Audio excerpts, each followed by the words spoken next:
মিথ্যের আড়ালে লুকিয়ে থাকা সত্য তা সে যত গভীরেই থাকুক না কেন, অন্যায়, দুর্নীতি আর অনিয়মের মুখোশ উন্মোচন করে আপনারই সামনে তুলে ধরবে টিম অপরাধের খোঁজ। ৮০,০০০, ১ লাখ করে, ৭০,০০০ করে টাকা দিতে হবে। আমার একটা লোক আমি দিছি। কোনো ধরনের কোনো অভিযোগ পাই অবশ্যই আমার বিরুদ্ধে পানিশমেন্ট ট্রান্সফার দিবে। আমারও দিলে ওখানে এরা বাইরে চলেছে। ওনাকে কখনো সর্বসান্ত করার তো প্রশ্নই আসে না, আমি কেউ সর্বসান্ত করবো। হাওর বেষ্টিত সুনামগঞ্জের ২৮ লাখ মানুষের চিকিৎসার শেষ আশ্রয়স্থল ২৫০ শয্যার জেলা সদর হাসপাতাল। কিন্তু এই হাসপাতালটি এখন সেবার বদলে অনিয়ম, দুর্নীতি আর এক শক্তিশালী সিন্ডিকেটের কাছে জিম্মি। নিয়োগ বাণিজ্য থেকে শুরু করে নারী হেনস্থা সবই ঘটেছে এই হাসপাতালের ভেতর। এসবের বিস্তারিত নিয়েই আজকের অপরাধের খোঁজ।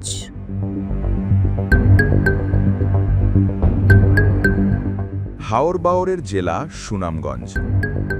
১২ উপজেলার প্রায় ২৮ লাখ মানুষের একমাত্র উন্নত চিকিৎসা সেবার ভরসাস্থল ২৫০ শয্যার সুনামগঞ্জ জেলা সদর হাসপাতাল।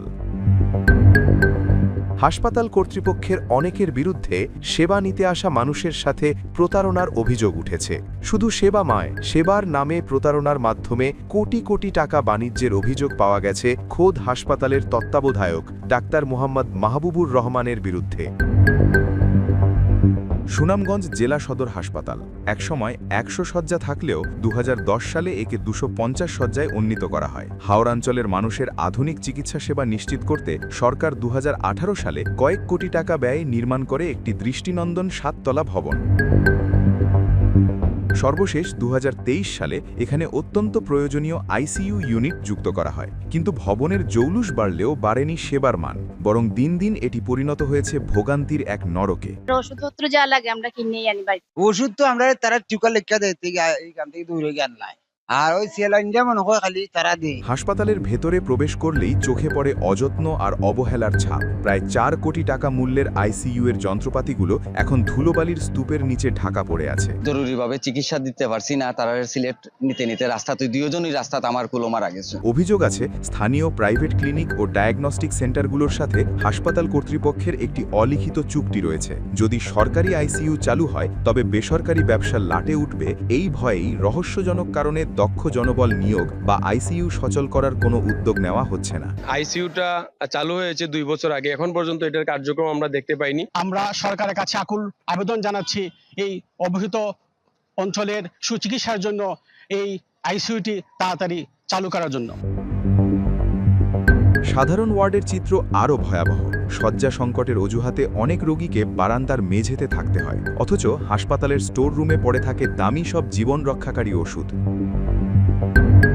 চলতি বছরের ২৭ মে দুর্নীতি দমন কমিশন বা দুদক এখানে অভিযান চালিয়ে উদ্ধার করে প্রায় ২.৫ কোটি টাকার মেয়াদোত্তীর্ণ ওষুধ ও প্যাথোলজি সামগ্রী। যেখানে রোগীরা একটি নাপা কিংবা অ্যান্টাসিডের জন্য হাহাকার করছেন, সেখানে কোটি কোটি টাকার সরকারি সম্পদ গুদামে পচানো হয়েছে। অ্যান্টিবায়োটিক অনেক তার স্টোরে আলমারিতে রাখা আছে, কিন্তু সে সবাইকে বলতেছে যে নাই, এবং তার রেজিস্টারেও লেখা আছে নাই। আমার বিশ্বাস এই ঔষধগুলা তারা স্টোরে রাইখা দিয়া রেজিস্টারে দেখায় নাই এবং পরবর্তীতে হয়তো কোনো ফার্মেসিতে বিক্রি করে দেয়। সাধারণ মানুষের ট্যাক্সের টাকায় কেনা এই ওষুধগুলো কেন রোগীদের না দিয়ে মেয়াদ শেষ করা হলো, তার কোনো সদুত্তর নেই কর্তৃপক্ষের কাছে। কিভাবে যে কেন ২.৫ কোটি টাকার ঔষধ নষ্ট হয়েছে আসলে এটা জানার বিষয় এবং তদন্ত করা দরকার। যে ঔষধ এক্সপায়ার হয়েছে সেখানে হাসপাতাল কর্তৃপক্ষ সুনামগঞ্জবাসী অসহায় রোগীদের সাথে এখানে ডাকাতি করেছেন। তবে মেয়াদোত্তীর্ণ ওষুধ সম্পর্কে কিছুই জানেন না বর্তমান ও সাবেক স্টোর কিপাররা, অথচ নিয়মিত পাচ্ছেন মাসোহারা। দায়িত্ব না পেলে তো আর আমি কিছু বলতে পারবো না, দায়িত্ব না পেলে তো একটা জায়গায় অ্যাক্সেস নেওয়াও যায় না, এই সময় তো মনে হইলো এটা মেয়াদ উত্তীর্ণ, ওই সময় আসিল না। এই সময় তো ওষুধের মেয়াদ উত্তীর্ণ আছে, এটা আমরা ইনভেন্টরি করছি। অন্যদিকে স্টোরে জমানো এসব মেয়াদোত্তীর্ণ ওষুধের বিষয় সুনামগঞ্জ জেলা সদর হাসপাতালের তত্ত্বাবধায়ক ডাক্তার মোহাম্মদ মাহবুবুর রহমান দেন দায় সারা জবাব। এটা নিয়ে অভিযোগ হচ্ছে, তখন আমি গত অগাস্টে চলে যাওয়ার পর এটা এই পেপারে আসছিল, এটা তদন্ত চলতেছি এতে ডিস্ট্রিক্ট। সুনামগঞ্জ সদর হাসপাতালে কেন সচল হচ্ছে না আইসিইউ সেবা? সেবার নামে প্রতারণার নেপথ্যে থাকা কুশীলবরাই বা কারা? দুর্নীতির বিষ বৃক্ষের শেকড় কতটা গভীরে? বিস্তারিত জানাবো একটি বিজ্ঞাপন বিরতির পর। সাথেই থাকুন।